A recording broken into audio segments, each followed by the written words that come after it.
সাথে একটু শুনে না। হ্যাঁ নামো নামো। এ বেটা হয় না। আপনার নাম আমার নাম্বার দে। সুন্দর করে নাম অর্ডারে তারপরে এক সাইড করে সাইড করে দাঁড়ান মাটি খালি আর ইঞ্জেকশন 80 বছরের বুড়া।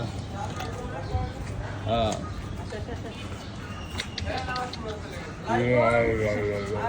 যাও যাও ডরাইলে ডর কুকুর মানুষ ডরাই লইব ভয় নাই ভয় নাই। এই এত ডরাই লইব ইঞ্জেকশন তো খাইতে ইঞ্জেকশন না খাইলে হইব কিন্তু রবে 10টা তোমার ভাই মানে খেউ খেউ করে গেছে এই কোন স্টেশনের গাড়ি করে গাড়িতে যাই পেলাম না। কি কও এটা বিড়াল মোড়া হ্যাঁ বিলাই মোড়া দেখছি কিন্তু গাড়ি কেউ বিড়ালের পাশে ও হওয়া মানে কিনে দোষ করে দেখলাম না এবারে খালি বিলাই মোড়াই দেখলাম। আমি ওরা ঢুকছি ঢুকে পরে বুঝছে আমার ঘুম আসছে পুরা